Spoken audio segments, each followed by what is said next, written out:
there seem to be some relationships where you dearly love the person and you are actually in agreement with a particular subject that's being discussed, but because of the way the communication happens with certain people, it as if you're almost speaking foreign languages, and it appears as if you're not on the same page with that particular topic.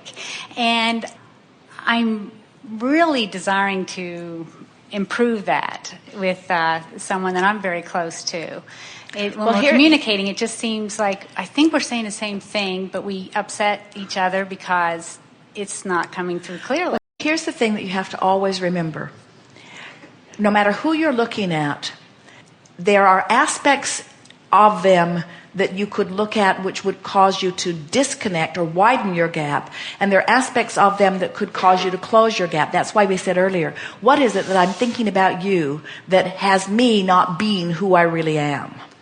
So if you let them get your goat, in other words, if you focus in a way that gets you disconnected, now you can't communicate because you've got split energies going on. But if you maintain your connection with who you are, no matter what they're saying or what they're believing, now you're offering this aligned energy, and what you say makes more sense. And whether they go along with it or not, you don't feel the discord, because it's never, this is the thing that we so want you to hear, it's never them not understanding or them not agreeing with you that is the problem. It's you letting what they think separating you so you're not in agreement with you that is the problem. Don't you love that? That is so right. Haven't you noticed that when you really know something and somebody else doesn't know it, you don't mind them not knowing it? In fact, you're sort of almost amused by them not knowing it. You're thinking, oh, well, I know it, and pretty soon you'll know it, and words don't teach anyway, so it's enough for me to know it. But if them not knowing it causes you to question or doubt it and not know it, now you're separated, and that's why so many people are so offended when you don't agree with their religion. If they knew their religion, they wouldn't be offended by your not knowing it. But the reason they're so offended is because your doubt makes them doubt. And it's their split energy that's making them mad at you. Mad enough that they need to kill you. Right. You've made me doubt my religion, so you must die. And I will not be able to not doubt my religion until all the doubters are dead.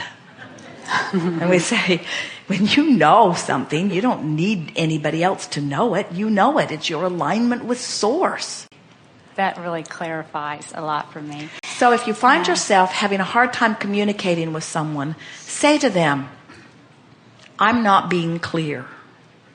And before they protest, say, and I don't mean I'm not being clear with my words. I mean, this conversation has got me thinking in opposite places. And then say to them, thank you. Because in this contrast, I'm getting clearer about what I'm reaching for. And then end the conversation. Never proceed with a conversation that is off on the wrong foot. When you take action before you've lined up energy, there's not enough action in the world to make the difference. You can't find the words. But when you're tuned in, tapped in, turned on, you're inspired to the perfect words. A teacher is only as effective as his ability to understand where his student is. So a communicator is only as effective as her ability to understand where the person is that you're trying to communicate with. If you're over here with all the knowledge in the world and you're trying to talk to somebody who's nowhere near it, and you're talking over here and they're over here, they're not hearing you anyway. In other words, that's like 6:30 a.m. and 98.7 FM. The frequencies aren't matching up. Nobody's getting anything about it. And so you must understand where your student is, or where the person you're communicating is, and then you get closer to them so that you can call them closer to where you want to be. But then you don't want to do that often, because then you say, well, here I am over here in my clarity, and here they are over there in their confusion. So I'll just go over here. Oh, now I'm confused. And we say, should have stayed over there in your clarity. You say, yeah, but they couldn't hear me, so I thought I'd just go get them. And we say, looks like they got you. the most important thing to remember is stay tuned in, tapped in, turned on. It's not your job to teach anybody else anything. Life will teach them. Teach to the clarity of your example. If you're having a hard time communicating with someone, don't communicate with them. It's a waste of words anyway. Just stay over here, and if they catch up with you, they'll come over and you'll have a nice conversation. If they don't, they'll go away. And somebody who's up to speed with you will come over and you'll have a nice conversation. But stop trying to convince people against their will. It is vibrationally impossible. In regards to what we, in a traditional term, would be guardian angels, first of all, the two words don't go together. Okay. Because an angel is tuned in, tapped, turned on, and a guard is defensive. That's a very good point. I feel I feel real good and real confident that we are loved and all is well. And those times in our physical experience when we're just not at our best. I was driving one time and I started to fall asleep at the wheel, and I heard, or what I believe was that I heard a blast of trumpets, and it woke me up at night, and I got my car back on the road before. It was an 18-wheeler. You know, it's great whatever it was, because I felt that it kept me okay and maybe somebody else okay. So is Source all the same as that which organized religion had divided into different categories and names? Well, it is. And human is always wanting to try to define non-physical through physical terms. And so it's natural that you would create it through something that is meaningful to you. There is not a reason to need to find specific labels for different parts of non-physical. Oh, it's such a good question, and you'll hear this answer so easily.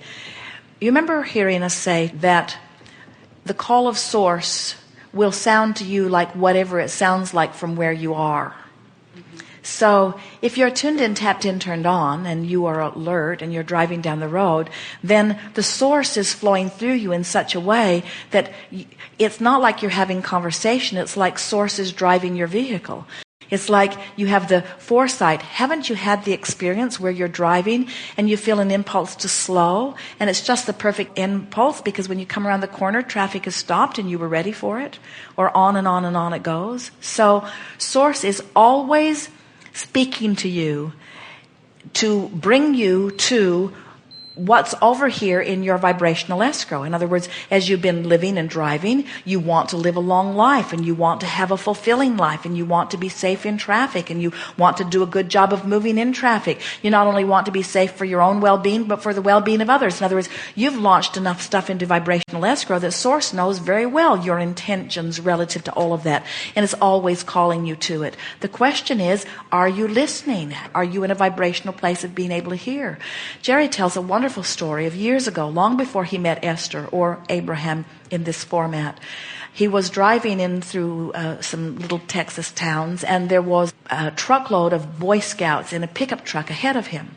And as he went to pass them, these little buggers began throwing pop bottles at him, which was really annoying because Boy Scouts should be doing good, not deliberately doing bad. But there they were, throwing pop bottles, so Jerry could not pass them. So he stayed behind them, and in time he began to relax a little bit because he realized that they were probably from that town. It was only 5 miles away, and they would be off the road soon enough. So he just sort of settled back. And then a car passed him and then tried to pass the Boy Scouts and couldn't. And so it backed off too, and then another truck. And pretty soon there were a whole row of them not able to get past this truck. And they're coming into this little town, and everyone's slowing down. And Jerry hears, you heard trumpets, Jerry actually hears words that said, drive it on the sidewalk. He was in a Volkswagen van. He called it a tin can with an engine in it. It had very little structural support, and he wheeled his van right onto the sidewalk, and at that moment a gravel truck behind them who had no brakes piled in and smashed car after car after car after car, and all of those little boys were beaten up pretty good by this impact. And through the years, Jerry always wondered, why didn't the voice tell them all? And we say, the voice tells everyone. Your degree of hearing, it varies. Depending on where you are, you hear through the path of least resistance. You're translating through the path of least resistance in the way that is most meaningful to you, you see. And you got to understand, when something like that happens, it can't be a long, complicated dialogue. Right? We think trumpets is a pretty good way to wake someone up. And we think driving on the sidewalk was most appropriate under those conditions. Everyone has this guidance, but it's not guardians, it's guidance. It's always calling you toward what's in your vibrational escrow. And how you translate it really has to do with how much time you hang around over here in despair and anger and revenge, and how much time you hang around in frustration, and how much time you hang around in hope, and how much time you hang around in believing and knowing who you are. We wanted you to understand that as you give your attention to whatever it is you're giving your attention to, that you activate a vibration, and if you keep giving your attention to it, that activated vibration can become a frequently or dominant vibration within you. And once any vibration is a dominant vibration, then things that match it are showing up in your life all around you. People, experiences, it just has to be. When you understand that you have control of your focus, then you understand you have control of what you activate. And when you deliberately exercise that control of focus, then you deliberately activate and you establish vibrational patterns that serve you well. A belief is just a thought that you keep thinking. And you have many beliefs that serve you well, and you have many beliefs that do not serve you well. And the emotions within you will help you sort that out. In other words, when you believe you are good, doesn't it feel good to believe that you're good? Because Source knows that, and so you close the gap. You're offering one signal. But when you believe you are bad, Source does not agree with that, and Source won't join you in that negative thought. So you've caused separation. When you believe that what you want is possible, you feel good, because Source knows that it is possible. And when you join Source in that thought, you feel good. But when you doubt your ability or your worthiness, now you widen the gap and you don't feel so good. You see how it works? So in time, we began calling this gathering, instead of the science of deliberate creation, the art of allowing. And here's why. Science of deliberate creation made you think more deliberately, but it caused many of you to worry about the thoughts that you were thinking. People said, oh, I create my own reality. Cancel, cancel, cancel that, cancel that, cancel that. They tried to suck it back before law of attraction got hold of it.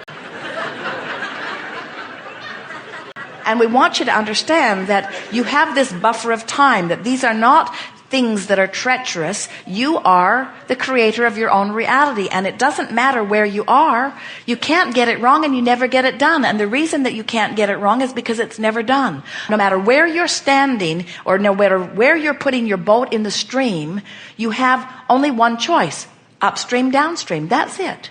And when you understand that from where you are, you can choose a thought that feels worse or a thought that feels better, and that is your awareness, now you are understanding the art of allowing. It's a much simpler approach to all of this. Don't make it hard. Pay attention to the way you feel. Reach for the best feeling thought you can find from wherever you are, and off you go in the direction of all things that you want. And what you're going to discover once you begin to deliberately apply this, just for a little while, just a little bit, you're going to begin to discover that all things that you want are not only possible, but they are in your immediate vicinity. It's just a matter of adjusting your vibration just a little bit, and then a little bit, and then a little bit, until you come into vibrational range. You are vibrational beings, and we know many of you don't know that. You see yourself as this flesh, blood, and bone being, but you are vibrational first and foremost. And when you tend to the vibration of your being, we watch so many people wanting to take care of their physical bodies, picky about what they eat, and sloppy about what they think. So diligently choosing just the right thing to eat, and then talking negatively about the person that they work with, or about their mate, or about the government, ragging on and on all day long about things going wrong while they carefully eat specific things. And we say, oh, tend to your vibration. When you tend to your vibration, you'll be inspired to everything that's appropriate for you.